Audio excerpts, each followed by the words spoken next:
Welcome to AutoSave. My name is Nick Andrade, and I'm here, as always, with my co-host, Camille Salazar Hadaway. And on this episode of AutoSave, we continue our web-swinging action in Spider-Man 2 on the PS5, and we are going through Peter's time in the symbiote suit. Oh, God. That's some nice moves. You're swinging. You, put yourself out of focus on your camera. Well, because I'm so fast. Away. You know? Just swinging away. You sure are. On last week's episode. Looks like a busy night. Hope our VIP is here. They're more riled up than usual. Just keep your head down. And How are you getting in? Kitchen entrance. You should change. The classic Peter Parker look isn't gonna cut it. Too bad my tux is at the dry cleaners. Huh?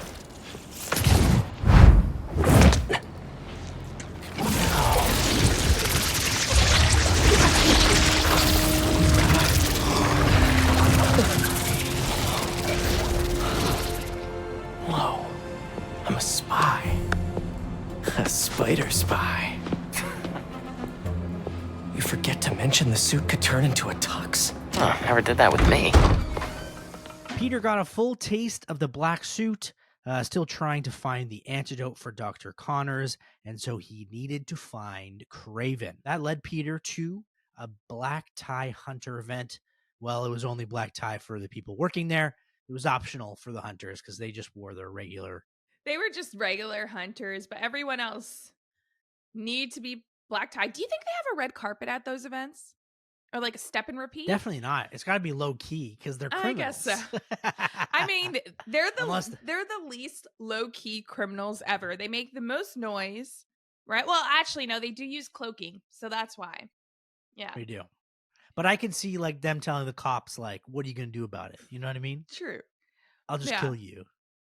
Yeah, so you're not a test to me, cops. That's what they would say. Peter dressed up as a server to get more info. We ran into Kraven's number 2, Dima, only to find out that she's a tiger. But once we dealt with her, gave her some. Don't say meat. dealt with her. We didn't kill a tiger. We didn't kill her. Yeah, we put her to sleep and we gave her a nice pork chop or whatever steak, it was. Yeah. Yes, a steak. We find out more about Kraven in his little office. More about his family, his religious background, but also that he has cancer and he's taking some sort of chemo drug. So, to us, it looks like Kraven's last hunt, potentially. After that, we end up finding Kraven at a church, fight him a bit, but ultimately get Connor's cure off him. Only problem is Peter doesn't realize that there's a tracking device on it. Way to go, buddy. Guess your spider sense isn't working properly. He leads Kraven straight to the Emily May Foundation, and as Harry and Peter try to get the cure out of the serum, the hunters show up and blow up the entire Emily May Foundation, leaving it in ruins. But at least we do get Connor's cure up and running. But at what cost, that is. Maybe we'll find out today. Lots going on. At least I do, kind of feel sorry for Harry. Because he lost his symbiote suit, his health as well, and now his foundation. So he's lost a lot in the last few days. Poor guy. But I still don't trust him. I'm sorry, Nick. It's just that he hasn't even done anything for you to not trust him. He's sad. Yeah, he's sad, but his best friend almost died. I wouldn't trust Peter at this point right now because he's being a brat. What? How is Peter? Well, I guess, yeah, ignoring Miles' calls. That's really irritating. Uh-huh. And now clearly with the symbiote suit, who knows what rapscallion behavior he'll get up to today. What? Let's move on. Like I didn't say that. And talk about this week's question of the day, which is Connors and Lizard related. Ooh. So I like to tie in what we're talking about in this week's episode. So, obviously, Dr. Connors turns into the Lizard. Okay. So, what superpower, or not what superpower, what animal would you change into if you had the power of the Lizard? However, remember, that if you change into that said animal, you lose control of your mind. Ooh, okay. So like if we had the power of like that serum similar to the lizard to transform into another animal, what would it be? I think I have to go with chameleon because my name's Camille and I used to get that a lot, chameleon. And like I'm cool with that. You know, they like to stay in the background, camouflage. Even if I lose my mind, I don't think they're aggressive in any way. That or a sloth. A sloth. Yeah. See, I thought you would pick something that was like that wouldn't cause trouble. Is what I thought you were going to answer with. However, the chameleon is already taken in this universe. Well, I'll be much. a chameleon part 2. I'll be actually like chameleon woman, you know? Chameleon woman, except you're an animal. Kind of like man bat, right? Into people. Yeah. Pretty useless in this. Pretty useless, but you know, universe. Things happen and I just live my chameleon life. How about you? I turn into a wolf. Why? I think it's the coolest Why? one. I just cool. Is a wolf? They're smart. I can join a pack of wolves. I can get wolves to like join me in something. But you just said you'd lose your mind. Yeah, wolves are smart though. Yeah, but like what if you get like that animal instincts to like just hunt and like kill things around you? You'd become a villain. That's why I have my pack. Oh, they keep you in line? Eat something together and so no one will know that I'm the ringleader. Oh, it's not even for a good cause to have the pack. I thought you were going to say like, oh, you know, I have the pack to remind me what family's a part of, you know, and like keep you on the good side of things. You're like, no, just so then I can use them as collateral. Didn't think of that at all, but yes, they're basically my buffer. Oh my gosh. They're my shields, you know, in case I get in trouble. I can just blame them. It was the other wolves. But then also, as a wolf, you would lick your crotch. Yeah. So, I mean, a chameleon doesn't lick their crotch. How do you know that? And how do you know a sloth doesn't do that either? A sloth may do that. Yeah, I don't want to do that. It'll just take 20 But minutes. if you think of Dr. Connors as Lizard doesn't really have any like lizarding traits. Does Lizard eat flies? What does that mean? I'm sure it does. What happens when it gets... Well, it eats fish and yeah, but stuff. It doesn't eat... I haven't seen Lizard eat flies. I'm sure... Have you seen it eat a lot of things? I mean, the first thing I would think if I'm seeing the lizard eat something would be a fly, and it's not. We have to go back and read every single comic that ever had the lizard in it just to find out if... oh my gosh, I just realized I'm also a lizard. Because I said chameleon, I would eat flies. That's disgusting. I take my choice back. So chameleon is it's just 100% a sloth. Do sloth eat bugs? Or are they berries? Do they just eat berries? Maybe berries. Yeah, if I just eat berries, I'd be good. So I guess you would be no help to Spider-Man. Not at all. Well, I mean, I guess you'd be. I'd be like, I'm on my way. You'd just be off the radar. Sinister 6, I'm on my way, and it takes me forever. And then you just miss the entire battle. That's actually the best. That's actually kind of OP.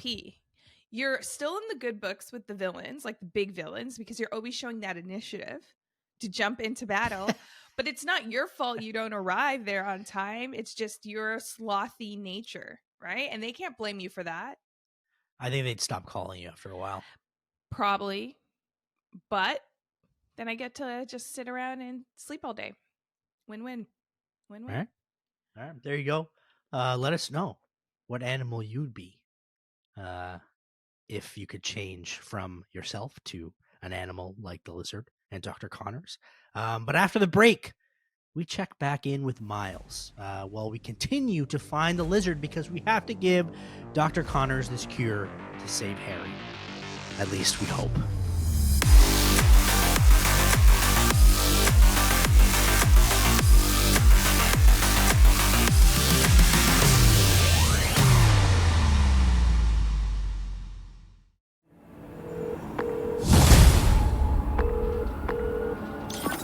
Hey, you've reached Pete. It's good enough. Leave a message. Where the hell are you, Pete? Hey, Genki. Hey, dude. One of the friends got its wires all crossed with an old Hunter transmission. Figured you might want to look into it. Maybe it'll lead to Lee. Sending you the source coordinates. Really appreciate it, man. No problem. Everything good? Haley and I are a little worried. It's okay. I just need everything to get back to normal first. I'll make it up to her, though. For missing her exhibit. Okay, dude. Hope the lead pans out. All right, so I've been ragging on Peter lately for ignoring Miles, right? But this time, him not answering his phone is totally not his fault because the Emily May Foundation just got destroyed. Or is it? What do you Like, mean? I understand Emily May just got destroyed, blah, blah, blah, blah, blah. So sad. I get it. But if Peter already walked away with the serum and he's swinging to his next destination, you're telling me he can't just pick up the phone? Can't just be like, hey, now he's just screening calls. I think it's worse. I mean, I do have a message I sent you on Discord on December the 1st that is still not responded to. So, what excuse do you have? Were you swinging? Were you not? Did the Emily May Foundation blow up near your house? Oh my God. Did you swing away but not have time? Like, what happened here? Nick Yeah, put me on blast. Okay, firstly, sure did. Yeah. I am sorry, Nick. I should have replied right away. I thought I did one of those things where I thought I replied. Here it Oh, comes. what? What? I thought I replied in my mind. Have you ever done that? Where like you look Well, at a clearly message. you do that quite a bit then, if that's the do. case. I do. I'm so sorry. You know what? Let me pause the podcast. Let me reply right now. No. Let me do No. this now. It is not worth your time. Now she's I know. I'm reading like, it, what it's did he say again? Oh, I see.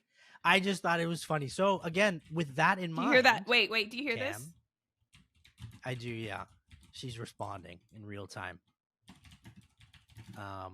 It was useless. I hope you read useless that question. message. She said, "You Yeah. poop," because she's actually mad at me for calling You her out. called me out. That's hilarious. But no, with that being said, then you kind of understand where Peter's No, coming I'm from, not a right? Other than your superhero. argument that you If just I gave. had superhero strength and like and a genius, someone who could multitask all the time like Pete can, no excuses. I'm sorry. I'm Yeah. sorry, Nick. I'm sorry, There you Nick. go.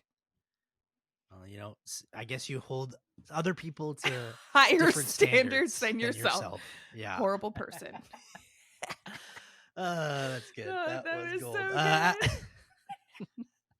After talking to Genki, we find a friend that got tangled with a hunter. That's the FRND. Just so you don't forget, it's not an actual friend. Tangle with a hunter transmission, so it might lead to some information about Lee. So that is where we are off to next. On top of that, Miles' mom, Rio, calls him to give us an update on the museum heist and the stolen instruments. So that is a side mission that you can do first if you want. But for this sake of the episode, we're going straight for the main mission called Wings of My Own. Genki was right. The friend picked up a signal from this satellite. Let's see what we're working with. This is no hunt to be proud of. A stain on my legacy. A disgrace, but deadly nonetheless. Find them. Kill them. Craven. How many more people are on this guy's list? A drone. It's using this satellite network to track his targets. Oh, you're not getting away that easy. So Craven is using the satellite network to track his targets, and we get a fun new mini game where you have to use your web wings to stay in the slipstream to download data from the Talon drone. And this, for me, super fun. How did you think about this?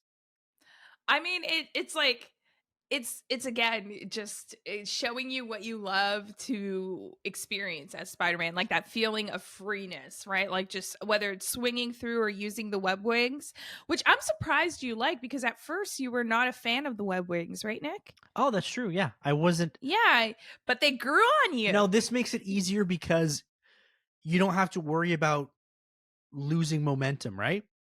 So in this case, if you're in the slipstream, you can just glide through.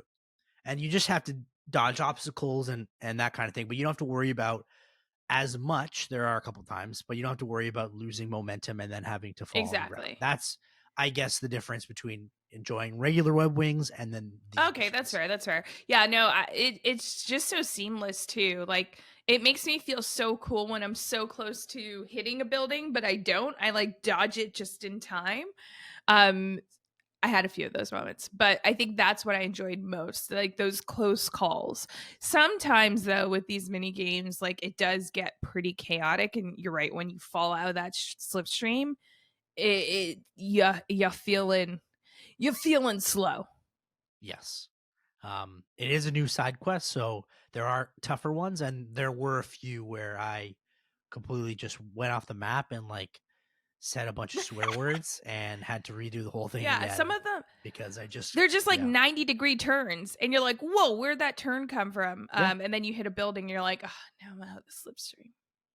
And you can't like catch up. It's too fast. And there's also a limit to time of when you can download the slipstream. So if you don't do it fast enough, then mission you're done. fail. You gotta do it again. Yes. But once you get to 100%, you have to destroy the drone. Miles realizes that it has no info on Lee, but there's a bunch of other names on the list. So in order to protect them, you have to destroy all the drones around the city, and that's what flags the side mission. But make sure to do it till the end. I'm sure we'll talk about this in a future episode, but the end scene to this whole side quest is pretty awesome. It's a good one. It is. After you complete the first one, Harry, out of the blue, calls Miles to see if he needs any help. He wants to be the person in the chair, but that's already filled by Genki, buddy. But you can definitely hear in Harry's voice that he is really bummed out, that he can't help. He feels useless. And in that case, if I were Miles, I would have just given him a useless task to make him happy, because I feel bad hearing his voice. I know that he's sad. So, like, come up with something, Nick, Miles. that's what are you going to come up with? Hey, can you write my entrance exam essay for me? Can you get me to the coordinates to the XYZ and find this drone? That is for me like or the something? worst. You never ask anyone for help and then like give them a task that is not helpful at all. If they ever find out, that's like the worst blow to the face. But he's so bloated. It is. It's like, oh my gosh, you pitied me so much, or you didn't trust me to like actually be useful on a mission that you just gave me this Or task. he could say, wow, thank you for thinking of me, even though I know it was pointless. Fair, I guess so. But it wouldn't. No, Yeah, I know what you're it's saying. don't do that. Don't do that. Don't give someone a useless task. Make them feel useful. Well, he's going to go into more despair because we didn't help him. That's true. So, That's true. What's worse? What's worse? That sparks Miles, actually, because they talk briefly about Harry's mom and Miles' dad, Jefferson Davis. So that is kind of what prompts Miles to get some advice from his dad after he talks to Harry. So he heads to a Manhattan, or the Manhattan cemetery, to chat with his dad. Hey, Dad. Could really use your help right now. I'm doing everything I can to find Lee, but nothing's working. I know what you say. A hero is someone who doesn't give up. And I'm not. I just don't know what else to do. Maybe I should just ignore everything else and spend all my time trying to find Lee. No. If people need help, I'm helping. And I'll find Lee. If Pete's too busy, I'm Spider-Man. I can handle everything myself. Wish me luck, though? Thanks, Dad. I love you. So, who needs help out there? Whenever that slow Miles music hits and it's an emotional Mhm. scene, gets me every time. Yeah, it's like someone's cutting onions in here. What's going on? It's very sweet though. Like, we know he's still grieving. And to have these moments where it's showing us how he grieves, if it is going to the cemetery and talking to his dad, when he's also very confused on like what's next, like what he should be doing, without that guidance of Peter. It's really cool that the developers gave us a glimpse inside this moment. Yeah, it's kind of it's different. I mean, he's going to a cemetery to talk to his dad who passed away. Like, that's super emotional. And obviously Peter's not here to give him any advice, so who's he going to turn to? He doesn't really want to talk to his mom about it, so he talks it out with his dad, and he comes up with some really I wouldn't say eventful. What's the word I was looking for? Meta. Very meta answers here.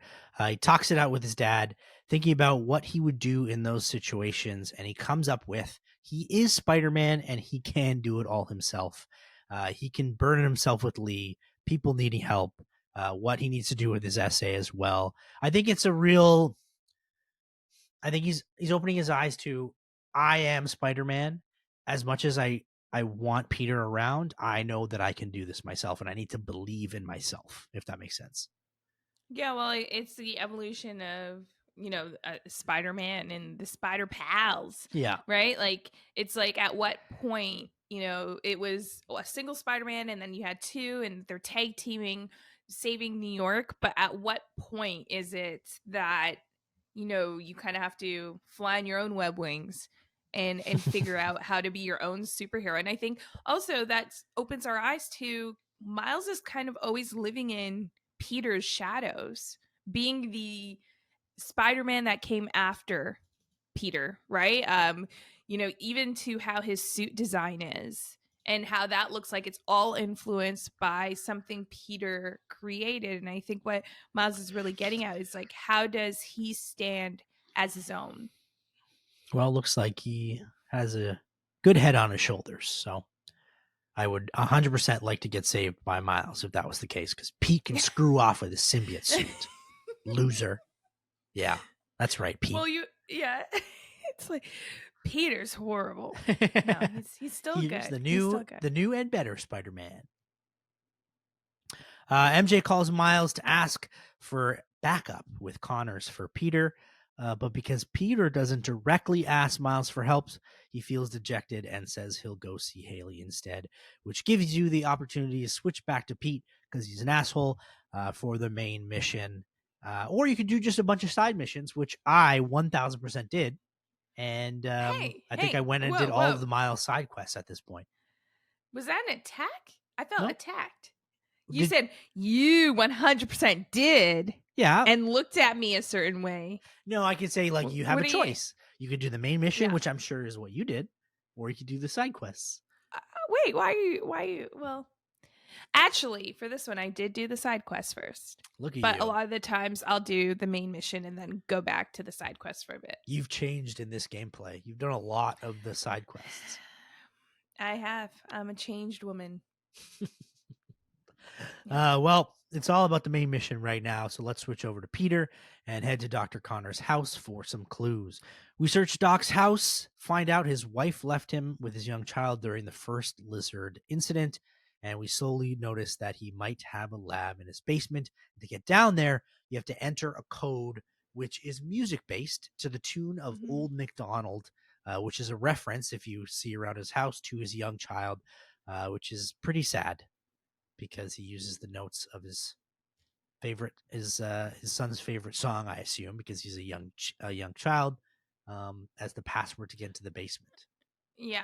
Well, I don't think it's sad. I think it just shows like this other, when Peter first saw Dr. Connors was Harry's doctor, Peter said the lizard, like he had a sense of who the lizard is. I think that reputation that, he's this villain that changes and is uncontrollable and just loses his mind, right? But when you go into Dr. Connor's house, you see like the Dr. Connor side of things, right? Yeah. Like that he's a family man, like how much his family does mean to him. And it's actually crazy to see that like he went back to this house as the lizard. What if his family was home? Like you're seeing all these claw marks everywhere around the house, like even around where his kids' toys are. So it's like, and I think Peter even says like, oh no, Connor's what happened, right? Because it's like you're kind of bringing your work or the bad parts of your work home, Yeah. where it's supposed to be safe for your family. So I think it's like also in this moment I was like, wait, where's his family? I guess that's what makes it sad, though, in all of that. I guess so. Yeah. Yeah. It does make it sad. Yeah. Just because, he seems like a genuinely nice person. Examine his lab to see Connors couldn't fight his transformation, and it's time to go after him. But of course, the hunters come through, and Peter is pissed. So it's symbiote action time, and you get to just wreck these hunters completely. These hunters, man, like show up out of nowhere. Like I feel like they're always cloaking and just following Spider-Man, like all the time. Maybe the device. Like how do they show up so quickly? Maybe he still has a tracking device on him. Oh, maybe. He's not thinking. He's reckless right now. He's not thinking. After you deal with them, you find out the lizard is at the river. Meanwhile, Miles is hanging out with Haley. The only problem is Peter finally calls Miles for backup. So Peter only calls Miles when he needs him. He's like that one friend that you have that only talks to you when they need something, and they never talk to you after that. And they don't return your Discord messages either. Clearly. I'm sorry. Yeah. I'm sorry, Nick. Sorry. Yeah, obviously that type of person. He's just going through a lot. Okay, leave Pete alone. No. Just going through a I lot. will not. I will give him a hard time. Well, I mean, he died and come back to life. It wasn't his fault that he has a symbiote suit. All right, whatever. This switches. Is he dead? Is he alive? There's an existential crisis here. Yeah. He still hasn't, answered. Yeah. Who knows? Who knows? This game in this chapter keeps switching back and forth from Miles to Peter, and it does so again as we switch back to Miles, who heads to a warehouse to deal with some hunters in stealth mode. For as long as you can, you try to override a hunter drone's motherboard, and you do so successfully, and that grants Genki the power of the drone, so they both go after the lizard. As we search for him, Peter shows up in his symbiote tentacle-looking movement, and Miles looks at him like he is unrecognizable, which pretty much he does look like that. He looks like an octopus.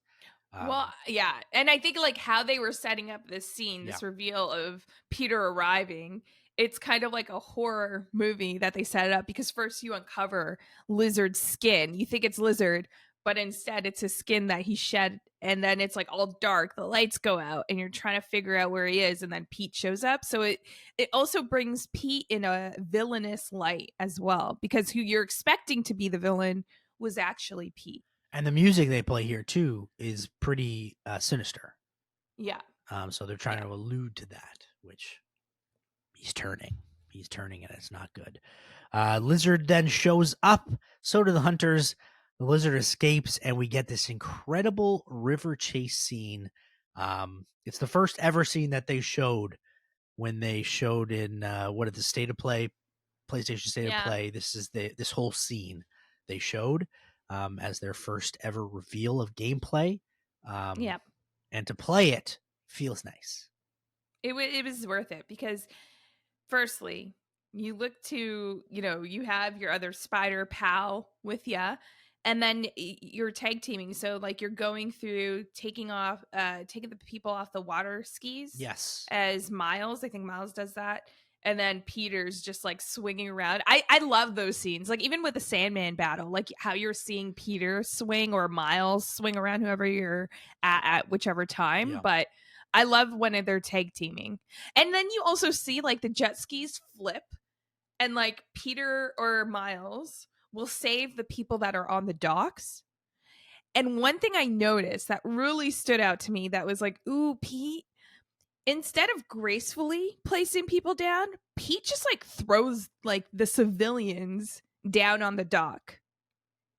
Like, and it's very different than, when he was doing that in any of the other scenes we've seen before, specifically the Sandman fight.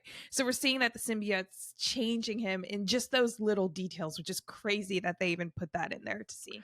Yeah, and he's pretty much not listening to like Miles' teamwork advice. He's doing his own thing, and this gets to a point too where he like crashes into a drone. He falls. Like Peter is just not himself altogether, and it's compromising the mission. Compromising the mission, but more importantly, all the bystanders. Yes, they're just going about their day. Yeah, now they have bruises and bang ups because Peter wasn't gentle with them. Yeah, and I think it's like also flip, because when Lee escaped, if you think about that, Miles was so overcome with rage and like all those emotions were flooding in. He didn't want Lee to go. And like the dock probably wouldn't have been so destroyed if he just let Lee go in the first instance. And now you see kind of that flip. And, there he was having Peter trying to talk some sense into him to help him to save the people in the dock rather than worry about Lee. But now you see that flip switch again. There is a cool scene here where I guess Miles is doing his whole water ski thing on the back of Genki's drone, holding on with his web. And there's a nice little clip here that, again, has no real purpose, but I still want to play it because alley-oop. I can't. I'm one of them, remember? Bro, that's it. Pete, alley-oop on 3.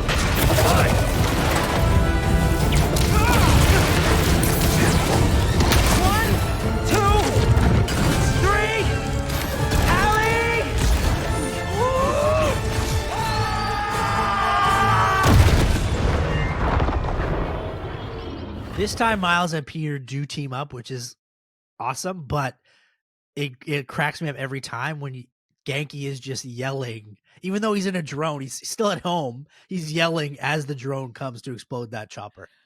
I know. Do we feel like he's kind of in VR with this drone? Yeah. Like he's really feeling the experience? So. Another thing, it's like Peter reluctantly teams up because he's like, fine. Yeah. Which even through the excitement, they managed to like put that little personality of how Peter is right now with this new suit in all of the excitement. Even his oop, when he says oop, is not even 100%. So like, oop. No. He's like, oop. But anyway, here, let's get back to the real clip that I want to play after the lizard gets away.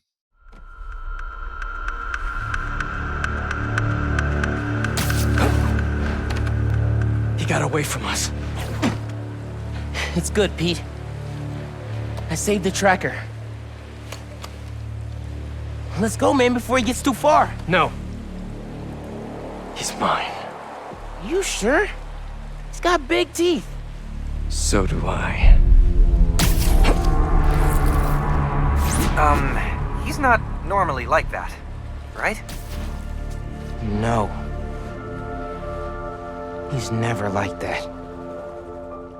So we get our first real glimpse into how Peter is changing because of the symbiote, and both Miles and Genki notice that it's not normal.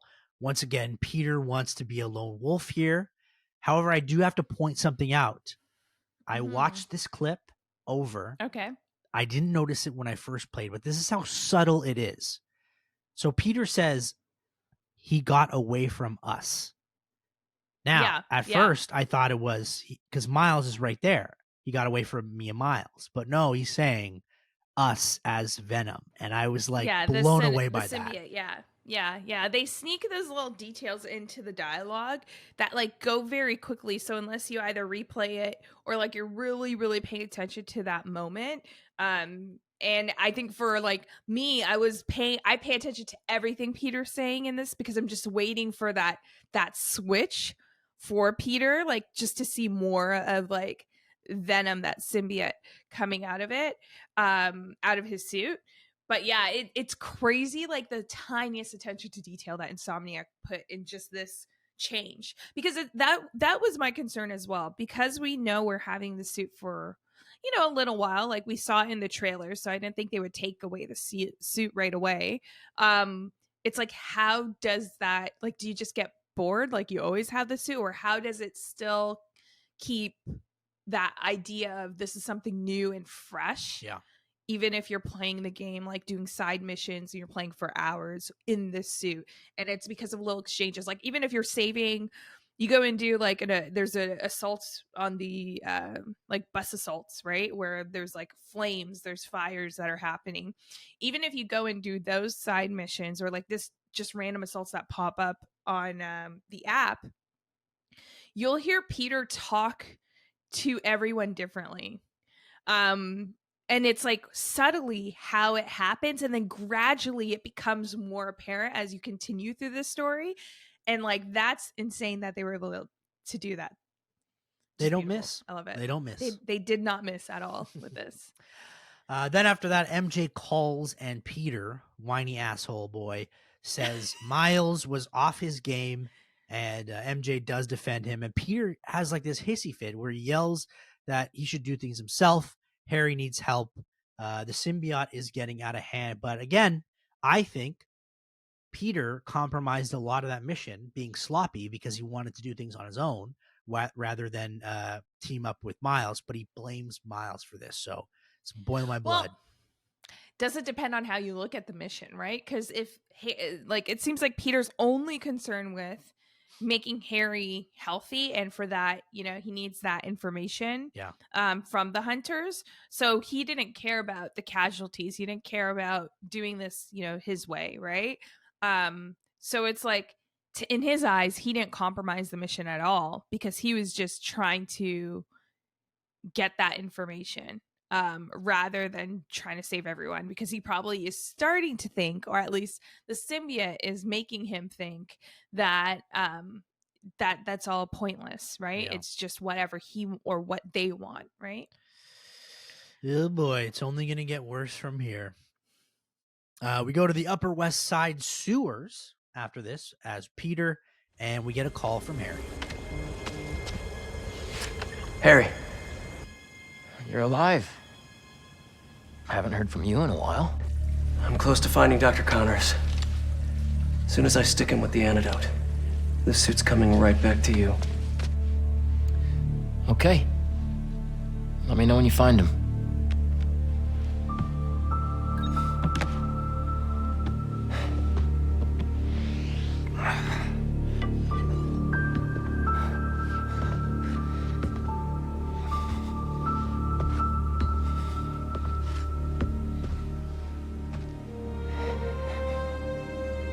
It's a quick call, but this is where you can see the pain Harry is in. Not only is he now needing a cane, but he just looks sad. He walks out from his office to the destroyed Emily May Foundation. And to me, it's just really signaling that how helpless he is. Yeah. I don't know about you. Yeah. But maybe it's just the fact that I don't trust Harry. But did he say, like, I had to remind myself, like, oh, Harry doesn't have the suit, because his attitude, I haven't seen you in a while. Hey, Harry, even though I have your suit, I've been trying. Okay. I've been trying to get a hold of Lizard. Like, I'm trying to do the best. I was just kind of like, I wonder if like the suit has any lasting effect of its user.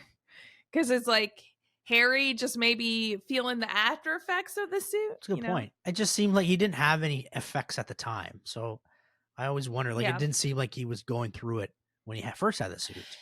Unless his confidence was the after effect. Yes. But then, he's well off. Yeah. So he may have just had like that wealthy money confidence, Right. Yeah. We'll see if it actually did have effects. Now it's time for the sewers to find Dr. Connors. After a while of searching, we enter a secret Oscorp lab down there. We stumble upon a symbiote rock that almost calls to Peter. But that's when Lizard finally shows up. And guess what, Cam? It's boss fight time. First phase, fairly simple attack. After you dodge his attacks and use the steam gates to stun him when you get some good combos off. In the second phase, He uses the wall to jump away, but this time it's more of the same. Avoid his heavy attacks, and you can use rocks he throws while he's on the wall to throw back at him, and also make sure you use the symbiote powers with your L3, R3 attack when the bar is full. But overall, Cam, what did you think of this lizard boss battle? There's 3 phases. Firstly, I got to talk about Lizard because this is our first like full look at how Lizard looks here, and like so good. I'm loving how they're making these villains like just look in its entirety. But I actually died. I think I died once in this battle. Granted, I didn't do all the side missions that were available to me up at this time, so I didn't have all the upgrades, Nick. But I did like how it was like you had this phase where Lizard's very much on the ground for most of the fight, and then you could also use these like hatches. I don't know, but if you pull them open, they like stun Lizard, and you could get more attacks into him.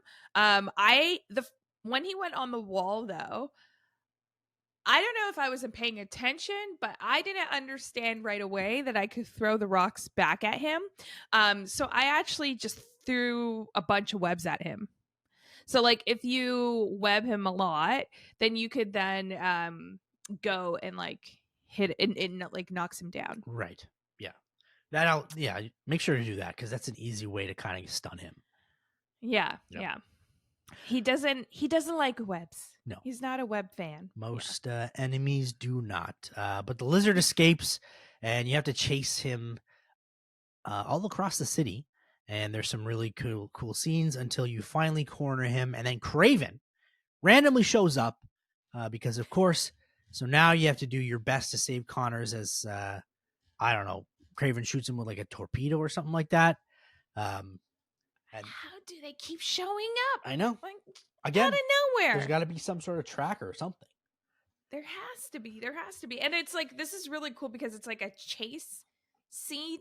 Yeah. But then you also see Lizard like going after you, but he's also destroying all the hunters because obviously Dr. Connors is not in control of like everything he does as Lizard. So he's just attacking anything in his vicinity. So you get these like slow-mo where it's trying to do like a quick time event, and then you just see Lizard in the background pop up and like chew a guy and knock him down off the jet ski. It's pretty cool. Off the tank. Yes. It's pretty cool. But it is a very fun scene. But Peter's actual mission now, after Kraven goes after Lizard, is to just keep him safe.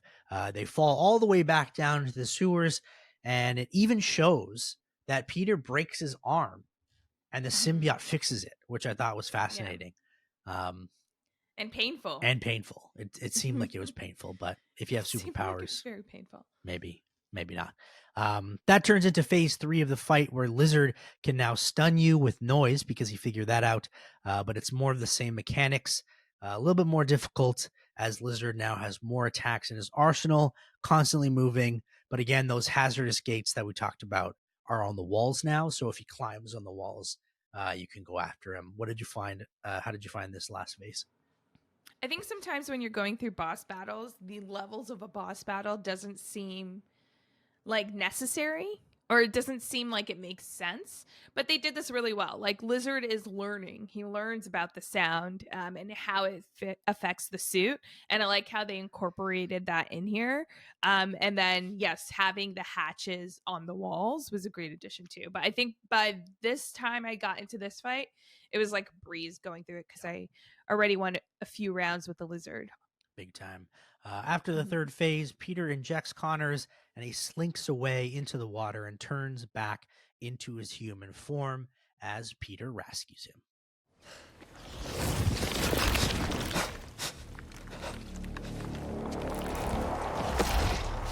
Where did you get that?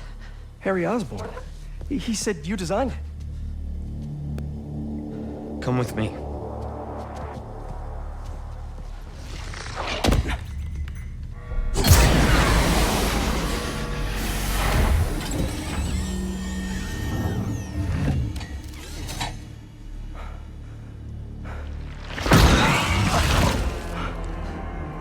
It's just as I thought.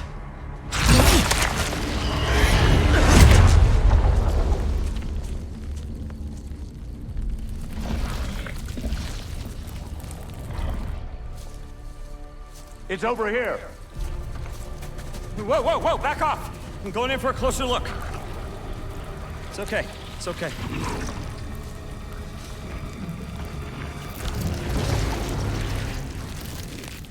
Fascinating. Shoot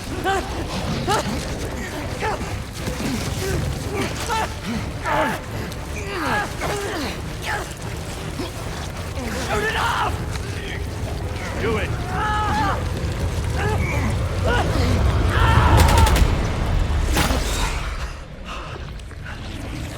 What is that thing?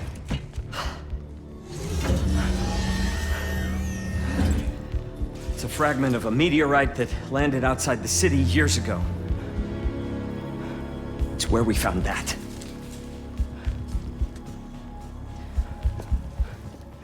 I'm wearing an alien. We call it a symbiote. It bonds at the subcellular level with its host. In our case, Harry Osborn.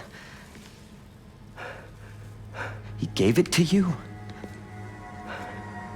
Not exactly. I was hurt, And it chose you. Which means it's more dangerous than I could have imagined. We need to call Oscorp. We need to destroy it. destroy us?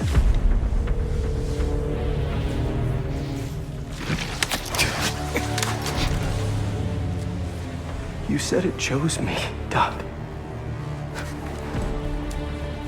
It makes me a better Spider-Man.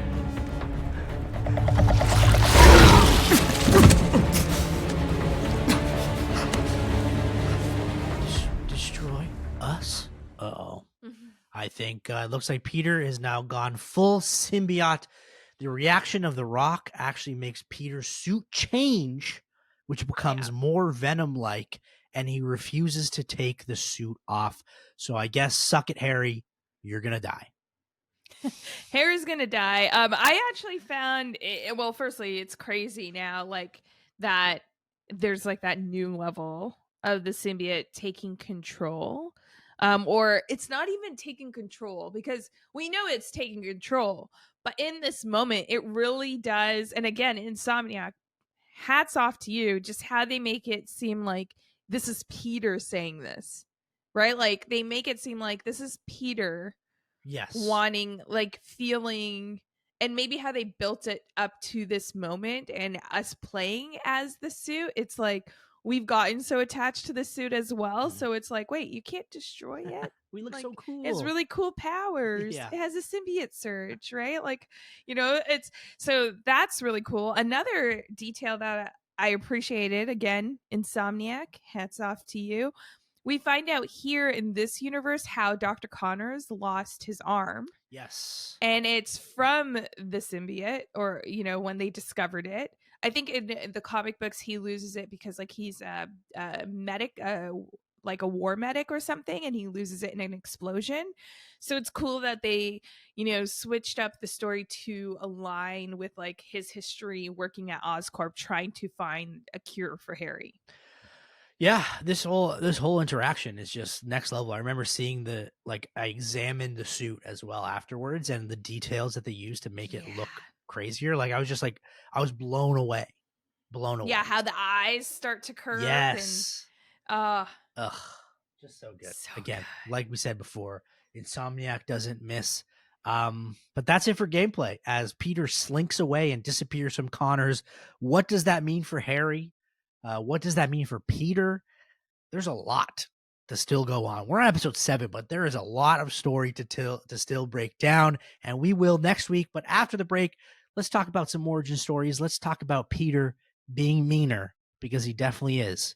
And maybe I'll just keep saying that he's an asshole. And that's probably what's going to happen right after the break on AutoSave.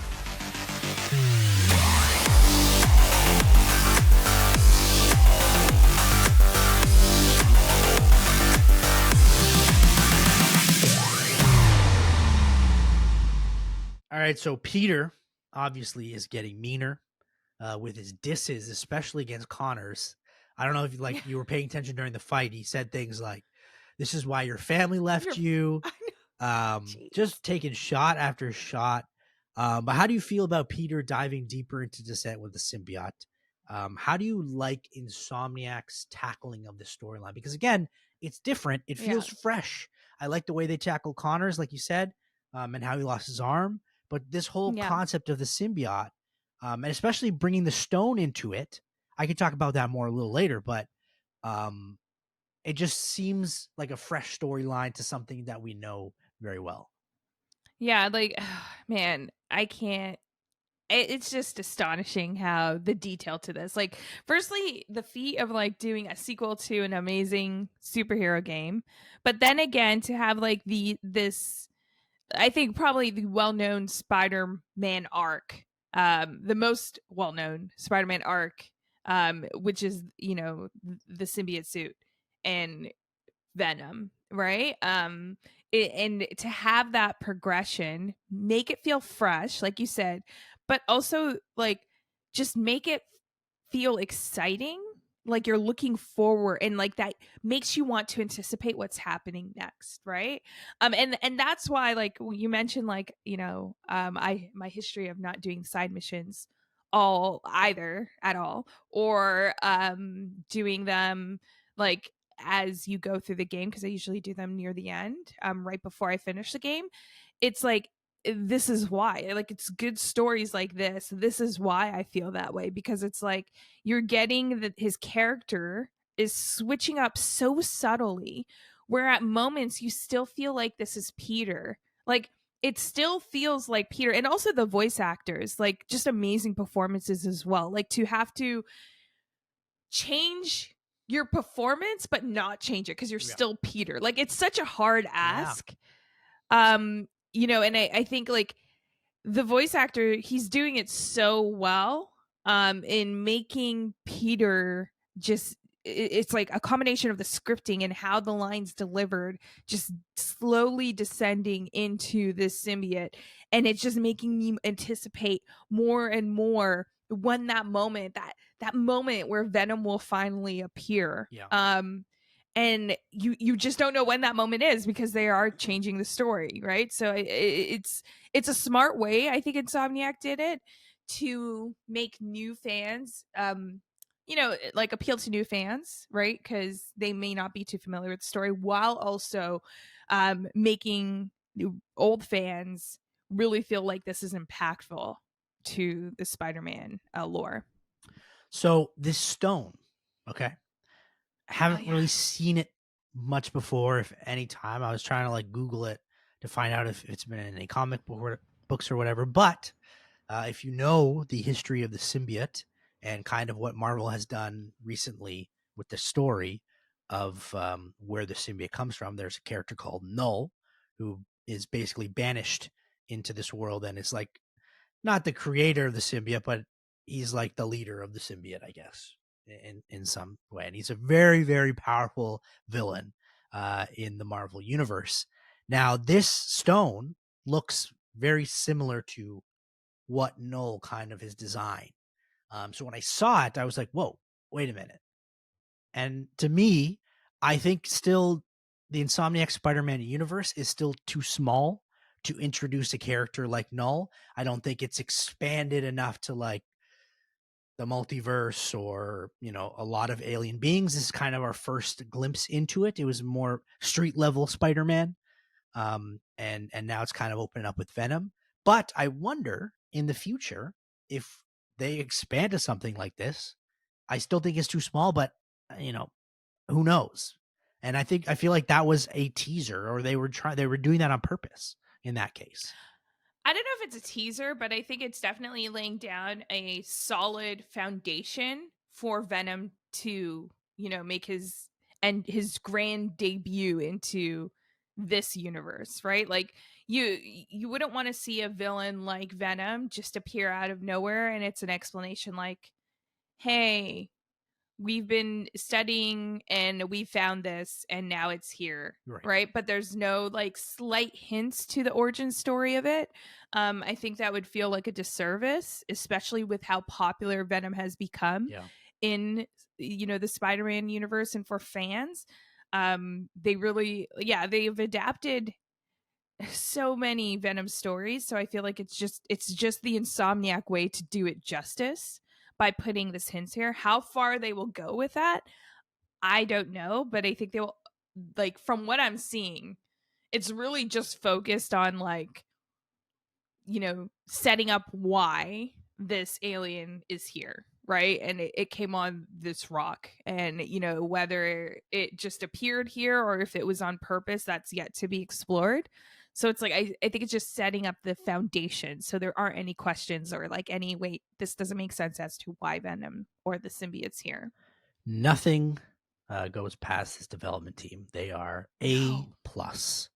And you can tell they're fans too, like even putting in that detail, right? Like, I think that's, you know, you talked about the Marvel and what they've been doing in the comic books, but I think that's one thing that makes them so successful is like they're real fans that try to take different aspects, like their writers take different aspects of different storylines, whether they're in the same universe as like each other or not, and try to take like what makes sense for the story that they're trying to tell at this moment. Right. So it's like, I don't want to necessarily see like if, you know, there's been rumors of whether Carnage is going to make an appearance because we see Venom here or like what. I don't care about that. Like, I just want to, we know that Venom's coming. We've seen it in the marketing. It's like, I just want it to make the most sense and be an experience that like I'm going to be left with and want to talk about nonstop. And they're already doing that for me. I could tell you're a fan. Just kidding. We're both fans. No, it's a great point. But I want to move on to Peter's symbiote again in terms of who we think he is hurting the most with his relationships. MJ, Harry, or Miles, based on how he's treating them in the symbiote. Well, I mean, Harry, it doesn't seem like, firstly, it's horrible. It's like choosing your favorite like pet or something like that. So shame on you for this question. But I don't think for Harry, like even though he's in the suit so much, like he's still vocalizing to Harry, like he's trying to help him, like he's going to give the suit back. We haven't seen him completely get protective around the suit with Harry. And I think because the symbiote just amplifies some of the like what you're feeling and what you want, but more of the dark side of that. So there is no side of Peter that doesn't want Harry to get better, right? But what it may do is may like find excuses as to why the suit can't go back to Harry right away, right? So I don't think it's Harry. I mean, MJ, I feel like Peter's also, there's no part of Peter that would say, I, you know, don't need MJ in my life or MJ's useless. But there is a side of Peter that may think Miles is, right? Because like he already from the beginning, before he got the suit, didn't want Miles to get involved. And although it was from a, you know, a place where he's trying to look out for the betterment of Miles's future, making sure that he's not only focused on being Spider-Man, I think that can be translated because of the suit into, I don't need you, Miles. So I think Miles is definitely hurting the most, especially because Miles is trying to go through his own grieving process and with everything that's happening on with Lee, and he's not getting that guidance from that one person where their guidance would mean the most at this time. I agree with you. However, I feel like, let's say Peter gets away from the symbiote, whatever, that working relationship can be fixed between Miles and Peter. However, with MJ, I feel like because there's so much personal that goes into it, being a partner, I feel like if he says something or starts doing things that the symbiote makes him do, I understand that he probably wants to protect her, and that's not going to change. But I can see him do something that might really jeopardize their relationship. And I don't know if that's something that they can recover from, if that were the case, Yeah. because those two are the most emotionally tied together. Yeah, that's fair. That's fair. How would you rate their action in this episode? From the high-speed chases to the boss fight, this might have been one of my favorite episodes that we've covered so far. I think it's like one of the most action-packed, back-to-back, like not getting a breather episode that we've encountered. Like these missions have a lot of action in it, and they're lots of fun as well. And the new symbiote suit looks really cool. I'm excited to test it out. But before we go, Cam, is there anything else you want to mention apart from how amazing the suit is? I'm sorry, Nick, for ignoring your Discord call or message. It's okay. Sorry. Yeah. We all learn. We live and learn. Maybe it was the symbiote suit. I am wearing black today. I know, but that wouldn't make sense. It would be for me. The symbiote would have to, because I ignored your call. No, or I'm your saying message. It's me like calling you for out calling me on out the actual on this episode. Yeah. Okay, I like how you think. I'll take that. All right, well, we are in for it next week. Again, this game just keeps rolling with hit after hit after hit. And we're going to see what's next time on AutoSave. AutoSave is produced and hosted by Camille Salazar-Hadaway and myself, Nick Andrade. The show is also produced by Dylan Wilson. Gameplay and additional elements provided by Chris Seitzer. Executive producer, Clayton Hansler.